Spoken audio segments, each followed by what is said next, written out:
Bakunzi b'ikiganiro Ingo n'imiryango turabaramukije. Muri studio turi kumwe n'umutumire w'umukozi w'Imana. Twagira tumusabe imbere yuko dutangura ikiganiro bwite adushire mu maboko y'Imana. Mana isumba byose turagushimiye ku mwanya mwiza uduhaye w'ikiganiro.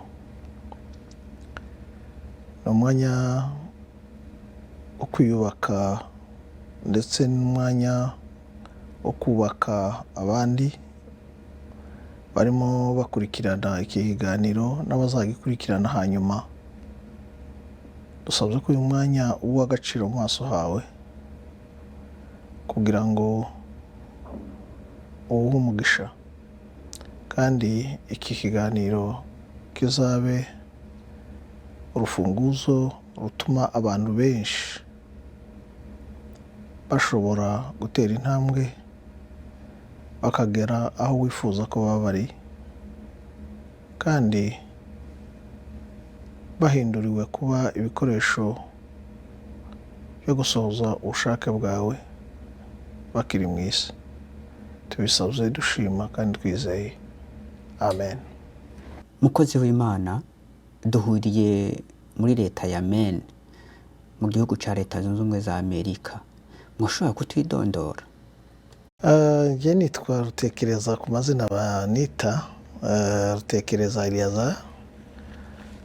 Ndi umupasitori mu itorero Methodiste Libre mu Rwanda. Nkaba n'umuyobozi w'umuryango wita ku buzima bw'abantu witwa Seeds of Hope Ministry International, ukorera mu buryo bwemewe n'amategeko mu Rwanda, mu Burundi, uhereye mu mwaka wa 2005.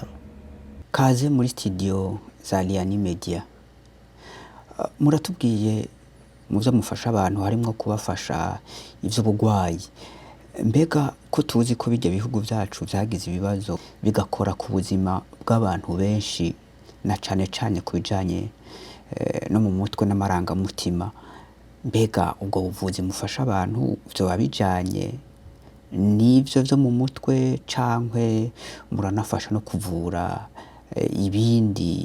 izindi ngwara? Ibyo tugerageza gukora bisa ngaho bifitanye isano cyane n'ibyo, kuko ibibazo bitera abantu, bigira ingaruka zitandukanye ku bantu, kandi izo ngaruka zagiye zigaragazwa mu buryo butandukanye n'ubushakashatsi. Ikindi, abafatanyabikorwa bose icyo tugerageza gukora ni ukureba ibijyanye na domene dukoreramo, tugatanga umusanzu. Hari ibiba bikabije bikeneye abaganga, abantu bakajyanwa kwa muganga, ariko hari n'ibindi biba bigaragara ko ari ingaruka ariko zikeneye ubujyanama. Hari n'ibindi biba bigaragara yuko bikenewe gufashwa mu bundi buryo buri materiel kugira ngo abantu bave aho bari ku rwego bariho bagere ku rundi. Nk'umuntu afise amahirwe gira uruja n'uruza hagati y'imigabane ya Amerika na Afrika, umuntu azi igicapo cy'iyo migabane ibiri itandukanye cyane mu mibereho, n'ivyahe mubona bisa, n'ivyahe mubona byo bitandukaniyeko?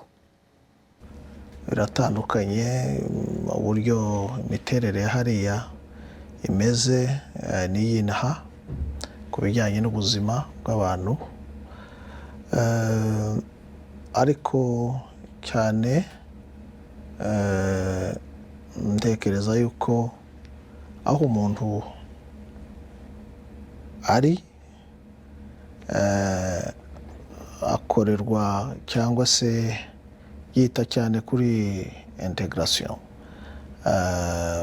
ukinjira mu mikorere, mu mikoranire, mu bigenga imibanire y'abantu n'abandi. Nibaza ko abari naha iyo bagiriye birabagora, n'abavuye iriya iyo bageze ino barabagora. Rero ntabwo nshaka kuvuga yuko hari ahagoye kurusha ahandi, ariko biterwa n'aho uganye kandi n'uburyo byitwaramo.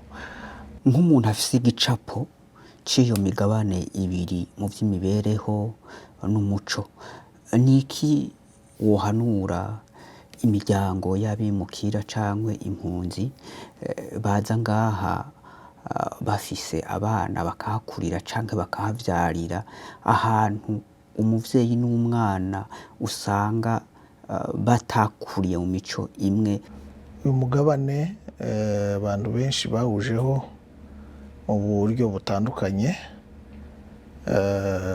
ariko ikizwi neza nuko ari umugabane utagira umuco wihariye, bitewe nuko ari umugabane utuwe n'ubwiganze bw'abaturage bawo ni abantu baturutse ahandi hantu, ni abarefugee n'abayimigranti. Kubera iyo mpamvu nta muco waba wihariye kigira kino gihugu cyangwa se uyu mugabane. Bityo rero inama zacu twatanga nuko abantu cyane abaturutse nko ku mugabane wa Afurika cyangwa mu karere ntuyemo, bigaragara ko bafite umuco uzwi neza, kandi uwo muco ukaba urimwo n'indangagaciro, valeur zawo, indangagaciro zawo. Rero nibaza ko sinavuga ko umuco ari ikintu kiri statique, ariko ni ikintu kiri dynamique. Umuco ntabwo ari ikintu kidahinduka, ahubwo ni ikintu gihoraho kandi gikomeye kandi gikwiye kurindwa. Rero birashoboka kuko abantu bagera ino bakibwira yuko umuco wahindutse. Ni ngombwa ko umuco uhinduka, ariko ntabwo duhindura forme ariko ntiduhindura fond. Duhindura uburyo ariko ntiduhindura ubusobanuro, kuko abantu barashobora gutekereza ko, ku rugero ntange ingero zifatika, muri karere abantu benshi nabonye inaha batukamo, abantu badevelope baje bazi bafite umuco wa community mindset. Mu mitekerereze yabo bumva batekereza umuntu ko ari abantu, umuntu ni abantu. Ariko inaha umuntu ni umuntu ku giti cye, badevelope ikintu cya individualism. Rero individualism ifite impact yayo muri iyi community basanze inaha, kandi n'ibitekerezo n'umuco wa community ufite impact ugira ku bantu bawukuriyemo.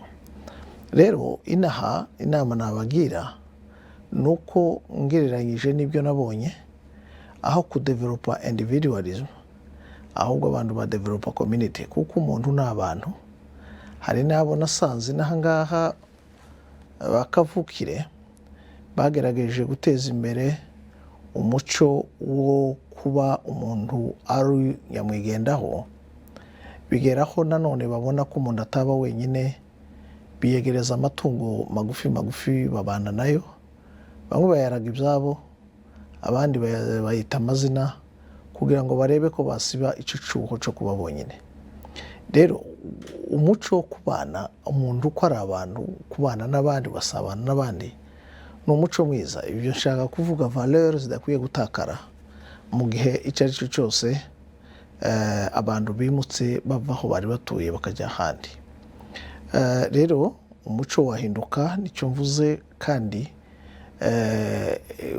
umuntu arashobora kumuvinga akajyaho ibintu bitari uko byari biraho yarari, ariko ntakwiye gutakaza indangagaciro, valeur zigize uwo muco, kuko buri muco ugira anti valeur zawo. ariko valeur zikwiye kurindwa cyane ahantu hose abantu baba bageze. Nk'abanyafurika turi ku mugabane wa Amerika, mbega umuryango ufise indangagaciro uba umeze gute? Nibaza ko umuryango ugizwe n'umugabo n'umugore bakwiye kuba babanye neza, bareba ibijyanye n'umugabo n'umugore icyo bakwiye bamariranye, inama bakwiye kubwirana, ndetse n'uburyo bakwiriye kuba bavugana mu buryo bwo guhana inama, communication iri direct cyangwa indirect, mu buryo butuma biyubaka. Ikindi kandi abo babiri baragaruka nanone bakagira uruhare runini mu bana babo babakomokaho, kuko abana barebera ku babyeyi babo cyane cyane. Nubwo dutekereza yuko abana bashobora kurebera ku mateleviziyo, bakarebera ku media, bakarebera no ku bindi, ariko abana barebera ku babyeyi cyane. Bareba icyo ababyeyi bemera, bareba icyo ababyeyi bakunda, bareba icyo ababyeyi bahisemo, akaba ari cyo usanga nabo bakurikira cyane. Nubwo bajya kure rimwe na rimwe bitewe na environment, ariko n'ubundi ibyo sinabitindaho cyane, ariko iyo ababyeyi bakoze uruhare rwabo mu buryo bwo kwigisha abana ibyo bakwiye kubigisha, hanyuma nabo ubwabo bakaba bakora ibyo abana bakwiye kubareberaho. Rimwe na rimwe hari ibyo tubwira abana, abantu barabitekereza muri iyo nzira imwe, ariko hari n'ibyo abana batwigiraho. So igihe cyose nk'umuryango, tuvuze ku muryango, dukwiye kuba dutekereza ibyo batureberaho, dukora imivugire, imyitwarire, hanyuma noneho tukajya ku ntambwe ya kabiri y'ibyo twebwe dukwiye kubabwira. Uretse ibyo bareba, hari ubwo biga bareba, batureba, batavuga natwe tutavuga, ariko ibyo dukora, uko twitwara, uko dushira ibintu kuri gahunda, bakabyigiraho. Hakaba n'ubwo dutera intambwe yo kugaruka tukagira ibyo tubabwira. Rero izo ntambwe zombi zikwiye kuba zirindwa cyane mu muryango, kumenya ko ababyeyi barimo bakora icyo bakwiye gukora kandi bitwararika icyo bakwiye kwitwararika. Izo ni ingingo z'ingenzi cyane. Kuri uyu mugabane wa Amerika, kuronka umwanya wo kuba nk'umuryango, uri kumwe n'abana, uri kumwe umugore n'umugabo, uwo mwanya uragoye kuboneka kubera ko ibintu byose bisaba amafaranga. Uri inzu, ibyo gufungura, imiduga kuyiriha, amasiranse y'imiduga, eka na benshi muri twebwe tuba tuva ku rujya mugabane wa Afurika, tuba dufise imiryango tuba twasize inyuma, kandi usanga ibibayeho kubera ko hari icyo tuyifasha. Ibyo bigatuma abenshi bakora ubuzi burenga kamwe kugira ngo bashobore kuronka ubwo buryo bwo kuba ngaha no gufasha iyo umuntu asanzwe abavuka mu muryango. Bivanye n'uko gukora ubuzi burenga kamwe, uwo mwanya wo kubana n'umuryango uraheza ukabura. None muri ico gihe tugira imyitwarire imeze gute? Iyo niyo ngingo ikomeye. Iyo ni ingingo ikomeye, ziko koko ibyo uvuga biragaragara. Inaha abantu barakora cyane, ariko gukora kose bikwiye kuba birimo gukora abantu biyubaka batisenya. Icyo nicyo abantu bakwiye kubanza gutekereza. Birashoboka ko kwishura inzu ari byo, gushaka ibyo abantu barya, igitoro n'iki, ariko hari n'uburyo abantu bakwiye kwiga uko bikorwa kugira ngo bibahe undi mwanya w'ibindi bintu nabyo bikwiriye kwitabwaho. Ndatanga nk'urugero, nabonye abantu, ni urugo rurimo abana 4, abakobwa 2 n'abahungu 2, na papa wabo na mama wabo, ubwo ni abantu batandatu. Abo bantu batandatu bagiye gushaka akazi, bagashaka muri kampani 6 nyine. Hanyuma kuko nta muntu ujyana undi, bose bagura imodoka 6. Abandi nabo nabonye ari abantu bari 8,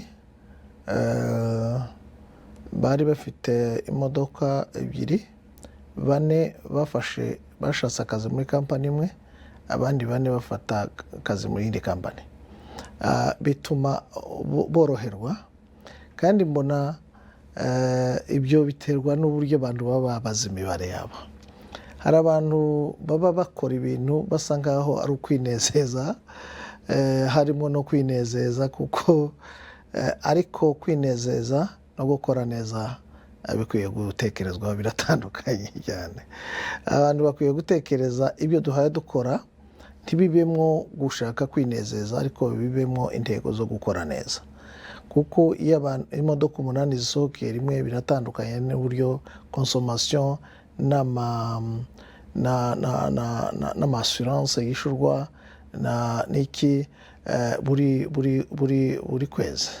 Rero ibyo nanone ntekereza yuko kujyana no kugarukana ibyo byangaje nanone byubaka responsibility y'abantu bavukana, kugira ngo sinsiga runaka kuko turi kumwe nawe. Ariko igihe umwe ari iwe, undi akaba ari mu bye, ntibazi igihe yagendeye kandi ntibazi igihe yagarukira. Ibyo ntekereza ko mu byo abantu bakwiye kwigaho, bakwiye kwiga management y'ubutunzi bafite, kuko ubwinshi bw'ibyo ufite n'ubukene bwinshi byose birusha umuntu ingufu. Urashobora kubabazwa n'ubukene, ariko n'ubutunzi bwazo utabufata neza nabwo bukakubabaza cyane. Rero inama nagira abantu nuko abantu bakwiye kumenya neza uko bakora, bakamenya uko bamanaginga ubutunzi bwabo. Gestion, uburyo batunganya bakurikirana ibyo bakora bikwiye kwigwa. Ndabizi ko iyo abantu bageze ino baba bafite umwanya muto wo kubigisha integration, nyuma y'amezi nk'3, 4 atarenga baba babarekuye ngo bajye kwishakishiriza ubuzima, ntacyo baba baramenya. Umuntu wese yikubita mu nzu y'amafaranga 1,500 cyangwa $1,500 cyangwa 2, akayoberwa, agakubitaho ideni ry'imodoka, agakubitaho intebe zo mu nzu, agakubitaho agasanga yagize ideni ry'umurengera cyane. Ni ukuvuga ngo mu myaka nibura 2, 3, 4 akaba arimo agiha yishura amadeni. Rero aho rero muri iyo myaka cyangwa se arahababarira cyane. Nicyo gituma abantu nakwita bari muri statut y'abarefugee n'abayimigre, iyo community ikeneye kwigishwa integration. Birakenewe cyane kuko nabonye aho abantu basa n'abivuna inzara, bakavuga bati twarashonje reka turye duhage, ariko kugeza ubwo bagira ibyo bata byinshi kandi babiruhiye. Pubere zabo cyangwa trash zabo ni nini cyane ugereranyije n'ibyo baba baguze, babiruhiye. Hanyuma ukareba n'ibyo bata, ukabona ntiwabigereranya n'abo wasanze ino, kandi abo wasanze ino ugasanga ntubarusha amafaranga, ariko utabyinshi cyane bitewe n'uko warura byinshi ukabisiga ku isahani ukabimena. Ibyo byose ni ukunanirwa kumva, kuba utinda kumva ibintu. Uko ni mvuze ibiryo, ariko nabonye n'imyenda. Abantu bafite imyenda badashobora bambara rimwe, basement zabo zuzuye imyenda badashobora kubara, batazi n'aho bayishira, ntibashobora kuyijyana muri ibyo nabonye byitwa goodwill, ntibashobora kuyijyana he, biri aho ngaho, ntibazi icyo gukora. Umugabo afite inkweto 30 n'umugore n'abana, nibura ubaze ni nka 200-300. So ibyo bintu byose ubona harimo disorder. So aho rero niho inyigisho za integration zikenewe muri community y'abantu b'aba-immigrant n'abarefugee. Nibaza ko ikibazo cyawe kiri pertina kandi gikenewe gushigikirwa cyane. By'ukuri niko bimeze, kubera ko aha hantu tuba kuronka ideni mu bintu byose biroroshe.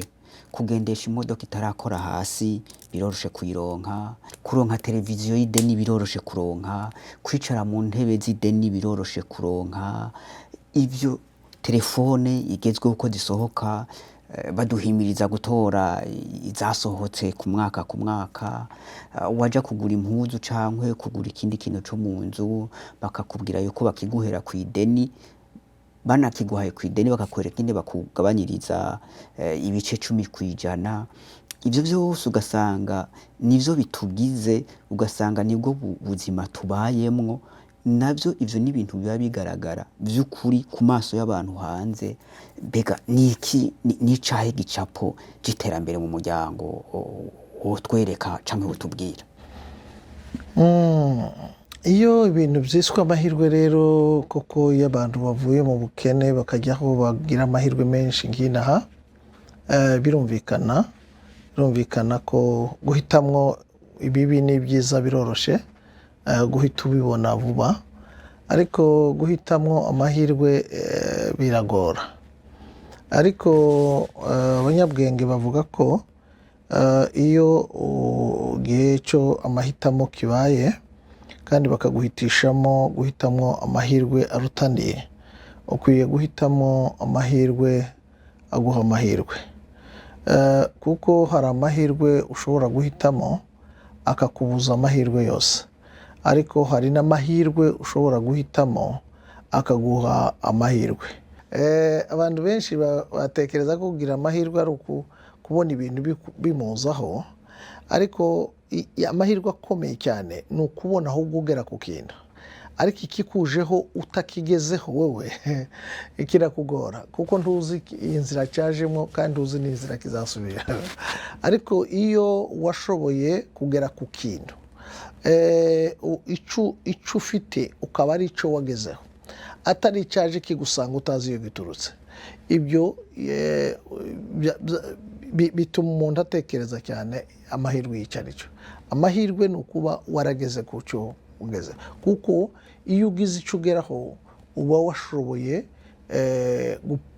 ni produit ya energy intellectuelle, mu buryo bw'ubwenge, imitekerereze, imbaraga, kuba washoye mu byo ugerageza gukora, bituma wishimira umusaruro w'ibyari inzozi zawe, kuruta kubona ibintu bikujeho utazi niyo biturutse. Kandi ukumva nicyo Bibiliya yita ubutunzi bw'amahugu, ubutunzi bukuguyeho utazi uko bigenze, ubutunzi uteruye vuba na bwangu. Burya ibintu biramba bibonwa bigerwaho gahoro, ariko ibintu bishira vuba bikura vuba nk'igihumyo ubwaca kikongera bikavaho. Burya iyo abantu bakira bitonze, ubutunzi bugerwaho abantu bitonze, nibwo butunzi buba bufite buri consistent bukomeye. Ariko ubutunzi abantu bagezeho vuba bubavaho vuba, kuko ubuntu buba bufite ireme ry'ubwenge, nta shingiro biba bifite mu mbaraga zabo cyangwa mu mitekerereze yabo. Nicyo gituma amahirwe rero twabwira abantu barimo badukurikira ko ari byiza gutera intambwe ugera ku kintu, aho gutekereza amahirwe ko ari ibintu byinshi bikuri iruhande, hanyuma ugatekereza byose ko wabikora kandi ukabigeraho. Ahubwo ubaye umwizerwa ku cyo uhawe ukagikora neza ukakizamukiraho, biguha amahirwe arambye. Guhitamwo amahirwe agushikana ku yandi mahirwe iryo jambo risaba ubundi bwenge kugira ngo umuntu aritahure. Wodusigurira ukanaduha n'akarorero? Kaduvuge ko hariho amahirwe umuntu ashobora kubona yo kwinezeza, ariko ukagira n'amahirwe yo gukora neza. Gukora neza no kwinezeza byose abantu barabikunda, ariko birarutana cyane. Abantu bahisemo neza, iyo baguhitishijemo gukora ibintu neza no kwinezeza, abantu bahitamo kwinezeza kuko biri very sensitive. Abantu bumva ari byihuta ati reka nduhuke, cyane cyane abantu b'aba-immigré n'abarefugee baravuga ati mbonye nkaruhuka nkinezeza nkimara umubabaro nagize mu myaka yose naba ngize amahirwe. Ariko gukora neza, inama twatanga ni uko gukora neza biruta kwinezeza. Igihe cyose kwinezeza ntabwo biba ari ibintu biri consistent, bikomeye, biramba. Iyo winezeza udakora neza urangiza ubabara, ariko iyo ukora neza urangiza unezerwa cyane, ugwiza umunezero. Rero birasaba kumenya, kana akarorero natanga mu buryo buri pratique. Abantu bakunda kwinezeza kuruta gukora neza.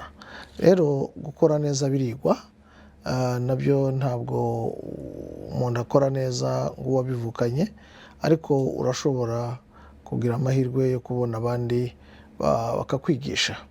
Bamwe babyigira mu itorero, bakigishwa uburyo bakora ibyo bakwiye gukora, cyangwa se bakoresha impano zabo neza, cyangwa se bakigishwa kuba abizerwa mu byo bagerageza gukora. Rero nibaza yuko ibyo ari ibanga rikomeye cyane ryo guhitamo amahirwe arutane. Twakuze tubwirwa yuko utiyize atacu uzovamwo, utiyize atacu uzimarira, ariko aha muri Amerika akazi karoroshe kuronka, baguhembera icyo ukoze, baguhembera ku isaha. Ivyo bigatuma abana b'abimukira n'impunzi badaheza ngo bahurumbira amashuri, kubera ko kuronka akazi vyoroshe. Ni iki wobwira urwaruka? Mbega n'akahe kamaro k'ishuri? Reka mbivuge ko muri rusange ku ba-immigré n'aba-refugee bari muri kino gihugu, ibikorwa byinshi birimo bikorwa muri kino gihugu ntibikeneye imitwe y'abantu cyangwa ibitekerezo byabo, bikeneye amaboko yabo.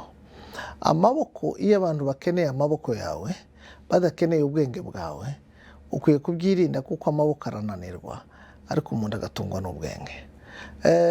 Rimwe na rimwe abantu batekereza yuko gukoresha amaboko ari byo byiza, bagafata imyenda minini kandi bakayinvestisa aho bari, aho kuyinvestisa aho bazaba. Kuko kuinvestisa aho abantu biga ibintu byo gushora imari, imbaraga nyinshi ntabwo ukwiye kuzishora aho uri, ahubwo ukwiye kuzishora aho uzaba. Kuko iyo utazishoye aho uzaba, iyo uvuye aho uri, aho ugiye aho uzaba, usanga nta kintu na kimwe wahateganyirije. So rero birasaba kumenya, ese imbaraga nyinshi abantu barimo bakoresha mu gushaka amafaranga ko barayashora hehe, ko barategura hehe? Gushaka amafaranga rero ndashaka kuvuga ko bikwiye kuba bifite intego. Bikwiye kuba bifite intego, naho amafaranga ubwayo ntawe utayagira. N'uwagiye kwiga yagaruka nawe akayabona, kuko ayo ukorera yayakuvanaho kandi ukayamuha rwose atagushima, ukayamuha akakubwira ngo yampe, kuko yagiye kwiga. Wowe wagiye gushaka amafaranga, hanyuma nawe aja kwiga uburyo ushobora kuyamuha nyine n'inzira ashobora kunyuramo, akagukorera ibintu ukayamuha ari menshi, akaguca yashaka, kuko utabizi. Ikindi kandi nashobora kuvuga ku rubyiruko ruta ishuri, nuko igihe cyose umuntu atekereza kubona amafaranga, akwiriye kubanza gutekereza ko akwiye kuyabona mu buryo bumuturutsemo, cyangwa se mu mpano ye, amafaranga aronka biturutse mu guteza imbere impano Imana yamuhaye. Abantu babona utuzi twinshi turimo amafaranga ariko ntibatekereze guteza imbere, gukora n'ako kazi yaje kugakora bakakamuhembera, ariko akaba ariko kazi ashaka kuzakora mu buzima bwe, mu gihe azaba akakorera undi akaba arimo anakiga. Kuko abantu bajyayo gushakayo amafaranga ariko ntibajyayo kwiga ibyo bahaye bakora. Ibyo rero ntabwo ari uburyo bwiza bwo gushaka amafaranga. Buri impano y'umuntu urashobora kujya gukora ukavuga ati ngewe nta bindi nzakora, nzajya gukora mu bintu byo kwita ku buzima bw'abantu, kuko utekereza ati iherezo uko nza numva mu mpano yanjye nza numva niga ibi bintu. Igihe cyose ugiye kubikoreramo bishakemo amafaranga ariko uhawe unabyiga, muri icyo gihe nibwo uba uhawe utera imbere neza. Naho gushaka amafaranga warataye impano yawe udahawe uyiteza imbere, bituma ukwirukanye ku mafaranga ye n'impano yawe ugasanga yarasinziriye ntacyo na kimwe ushobora gukuramo. Aha mu gihugu cya Amerika gutandukana kw'ingo biroroshe kandi birahari, kanatsinda ibyo gupfa ni byinshi. Aha nta bakozi bo mu rugo bahaba, udukorwa twose two mu rugo usanga mufise ingene mwiyoroganiza, ingene mudukora. Eka ni mu by'ubutunzi, umwe aba yiruka hariya undi akiruka hariya, mukazana hamwe. Iyo mutumva kumwe ukuntu mushobora gukoresha ubwo buryo, n'ibyo bishobora kuba intandaro yo gutandukana. Niki uhanura imiryango iri ngaha mu gihugu cya Amerika? Koko imiryango ikeneye gutera imbere, ariko harimo nigeze kumva ko inaha ngo abantu bashobora no gushaka kubakana, gushakana bagasezerana igihe ngo bazabana ikindi gihe bagatandukana. Ariko nibaza ko wenda iwacu iyo duturuka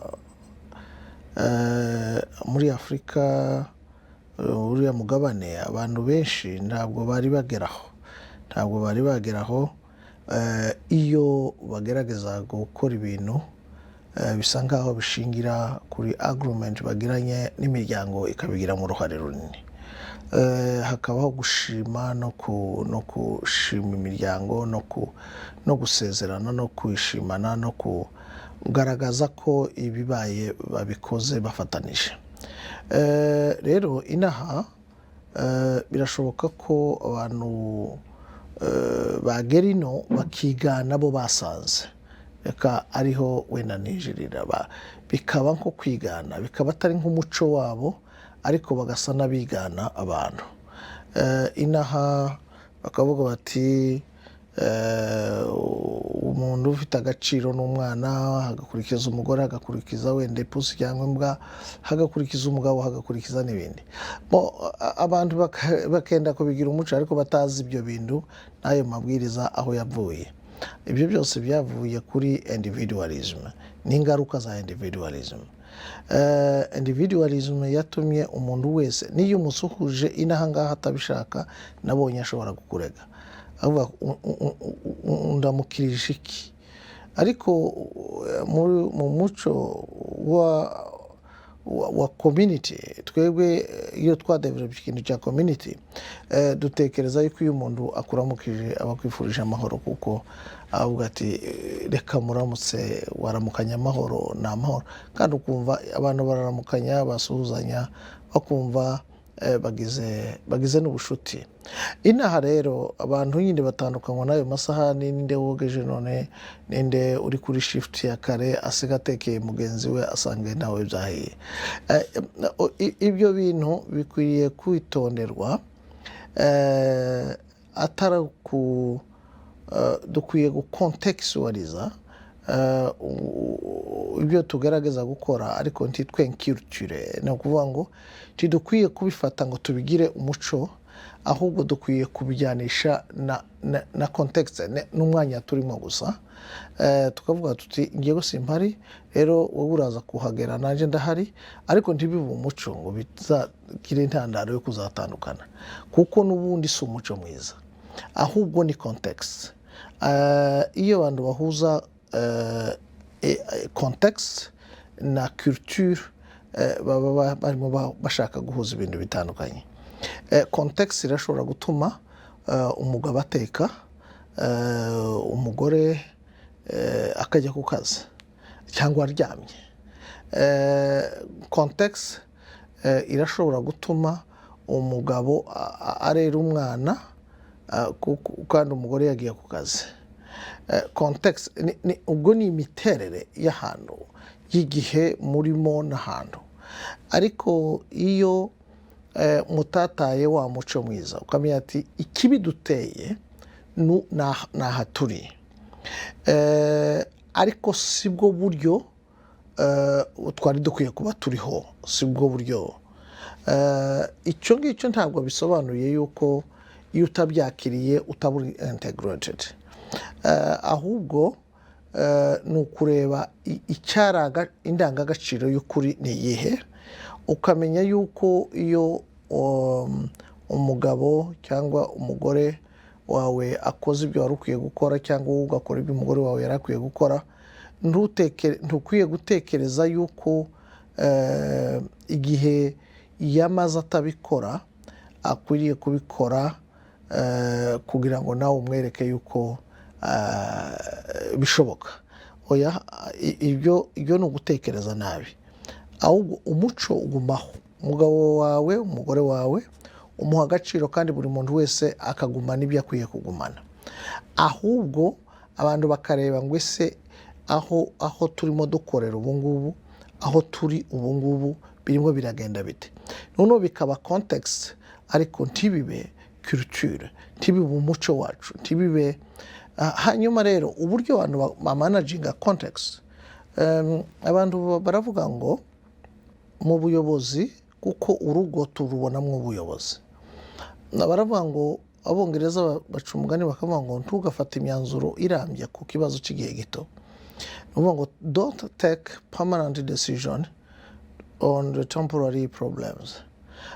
Igihe cyose abantu bafata imyanzuro ikomeye irambye ku bibazo by'igihe gito, abantu bakavuga bati okay, ikintu cyose kibaye uyu munsi, niba tuzafata imyaka 2 kizafata imyaka 3, bakagifatira umwanzuro urambye.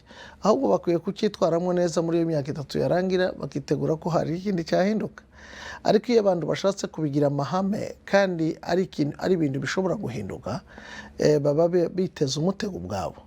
Rero ntaco abantu bari bakwiye gupfa niba ibyo barimo atari yo mahame bakwiye kugenderaho, atari zo ndangagaciro zabo bakwiye kugenderaho, ahubwo bakwiye kubifata nk'igihe gusa kihari kandi nk'ibyo barimo none, hanyuma ibyo bakabiha igihe cy'uko hari igihe bizavaho, hanyuma bagakomeza ubuzima bwabo, bakubahana, bagakundana, kandi umuntu wese akamenya icyo yari akwiye gukora. Noneho iyo akoze icyo mugenzi we yari akwiye gukora, akumva arimo aramufasha kubera context barimo. Ntabwo ari culture, ntabwo ari umuco, ino ntabwo uwo si umuco, ubwo ni context, niko imiterere y'ahantu imeze. Iki gihugu twavuze ko nta muco kigira, iyo ni context y'akazi, niko imiterere y'akazi imeze. Ariko hari n'abafata uburyo bakora ibyo babona yuko bigiye kubasenyera, ahubwo bagashaka inzira yo kubihindura kugira ngo bisige umwanya. Ibyo barimo bakora bibaha umwanya wo kubaka indangagaciro zabo, bigatuma bahindura uburyo, umwe akagenda asa n'uteguriye undi akagenda nawe ateguriye undi, ugasanga byose bimeze neza. Abana bakagenda bateguriye ababyeyi, n'ababyeyi bakagenda bateguriye abana. Hariho ukuntu byose bishobora gukorwa, ariko abantu ntibabifate nk'umuco, ahubwo bakabifata nka context abantu barimo. So ibyo ngibyo rero bituma abantu bagumana indangagaciro zabo. Umukozi w'Imana, aha mu gihugu ca Amerika amasengero menshi ariko arugara, n'abatarugara n'amasengero usanga agwiriyemwo cane abantu bakuze bari mu zabukuru. Waraba iwacu ingene abantu amasengero aba yuzuye, waza ngaha ukaraba ingene amashengero ariko arugara, ariko waraba ivyamwa vy'abantu muri rusangi, aha amasengero ariko arugara barafasha, bafise impuhwe no guha agaciro umuntu. Iwacu aho amasengero yuzuye ugasanga vy'ukuri ivyamwa, kubaha, gufasha ntibiri ku rwego rumwe n'iki gihugu ca Amerika. None vy'ukuri niyahe nsiguro woha ubwo budasa?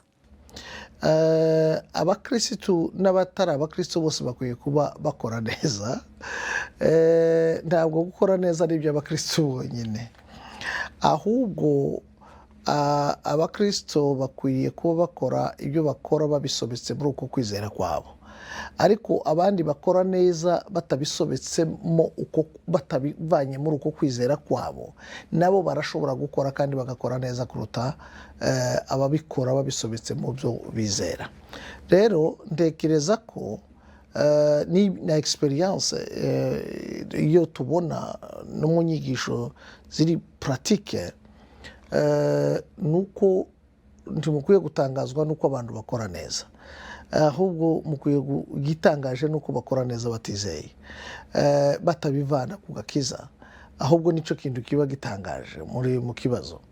Ariko kuba bakora neza ni byiza cyane, ahubwo ni ukwibaza ngo ese abangaba b'abakristu nabo bakora neza harimo nabo bakristu, ariko kuko bamwe tutabazi, ariko tubona abantu bose basa ngaho babigize akamenyero, uzi n'ubutazi, ukabona arakubabarira, kugirira impuhwe, akakushigikira, imodoka yawe ya ipine rya mu mwuka ku muhanda agahagarikiye atitaye kumenya ninde, agakuramo ipine rye akarishira ku modoka yawe agufashije, nawe uhagaze urimo umureba nk'umukozi wawe akakubwira ngo don't worry, ntugire ikibazo, igendere, ntabwo nkwishuza, igendere. Ibyo ngibyo ni ibisanzwe. Ni ibisanzwe. Ibyo babigize akamenyero, babigira batangira kubaka nk'umuco kugira neza, ubwizerwa bya twavugaga, kumwizerwa nubwo utari umukristo, ariko ukaba umuntu w'umwizerwa, umuntu ushobora kuba udatekereza. Iyo umuntu abeshe inaha, umupagani utari umukristo, reka mvuga utari umukristo, aratagara, aravuga ngo niki gituma ubeshe? Ntabwo inaha ngaha kubesha ni kirazira, kuko ubesha ukuri guhari, wavuga ukuri nta kibazo. Bijyanye n'uburyo bubatse amategeko agenga communauté. Ino rero ubwo ni imiterere myiza ya constitution, uburyo bubatse amategeko agenga abantu, no kububakamo izo ndangagaciro nziza zo kuba abanyakuri no kuba abantu bafitiye abandi impuhwe. Difference irimo gusa ni ukureba ese ni gute aba bantu babikora batari abakristo, ese iherezo rizabirihe, ese bizagenda gute? Aba bakristo tubona bakora bikeya ubwiranyije n'aba benshi batubona atari abakristo. Icy'ingenzi ni ukumenya ibisobetsemo gukora neza kose gushingiye ku gakiza, nibyo Imana iha agaciro cyane. Icyo nicyo Bibiliya igaragaza. Naho kugira neza kundi kose n'abandi bose n'abakristo n'abatari abakristo bakwiye kuba babikora, biterwa n'ico bigishijwe. Twavuze ivyingo n'imiryango, ariko hari n'uwundi muryango munini witwa communauté w'abimukira n'impunzi. Niki Afrika yo kwitega kubimukira n'impunzi bari hanze ya Afrika, na cane cane ko kwiga no kuhakura ubumenyi byoroshe cyane? Uyu mugabane ni w'abimukira n'impunzi, niyo majorite, kandi baha agaciro aho umuntu inkomoka z'abantu. Cyambere Afrika yakwiye kuba yiteze nuko abana bayo cyangwa abantu baje inaha ngaha bakwiriye kuzayivana mu kene, bakayivana mu bwigunge, bakayivana bakayiteza imbere ikazamuka mu bintu bitandukanye, muri education, mu buzima, mu bucuruzi, yewe no mu iyobokamana. Rero icyizere Afurika ifite ku mpunzi n'abimukira bari n'ahangaha ni uko abana babo bakwiye kuba biga. Abantu bagiye bavayo twabivuze bazanywe n'impamvu zitandukanye, ariko iyo tuvuga Afurika tuba tuvuga umuntu yahunga ubutegetsi, umuntu yahunga impamvu zitandukanye, yahunga umuryango, yahunga abashaka kumugirira nabi, ariko igihugu kiruta umuntu. Abantu bakwiye kubyumva. Niyo abantu bari hose ntibakwiye gutuka ibihugu, ahubwo watuka uwakugiriye nabi, ariko ntukwiye gutuka igihugu. Igihugu kiruta abantu, igihugu ni ingobyi y'abantu benshi. Rero igihugu gihishemo agaciro k'abantu, kandi Imana iba yaragihaye umugisha cyane. Bityo rero abantu bakwiye gutekereza bakurikije iby'Imana ivuga mu ijambo ryayo, guha agaciro imigabane yabo n'ibihugu byabo. Wenda ndeke kuvuga ko bakwiye guha agaciro abantu. Niba waragiranye ikibazo n'abantu, ntibagiranye ikibazo n'igihugu cyose. Kandi niba waragiranye ikibazo n'ubuyobozi bw'igihugu, wagiranye ikibazo n'ubuyobozi, ntabwo wagiranye ikibazo n'igihugu. Rero abantu bakwiye gutandukanya ibyo, hanyuma bagatekereza icyo Afurika ibatezeho. Ibyo rero kubimenya no kubitekereza batyo nibwo buryo bwiza butuma Afurika yaba ifite amizero y'abantu bari n'ahangaha. Rero ariko kandi ni nacyo cyizere gihishemo agaciro ka impunzi n'abimukira bari kuri uyu mugabane. Mukozi w'Imana, turabashimiye. Mbifurije umugisha kuri uyu mugabane mwajeho, ubuntu bw'Imana bubana. Murakoze.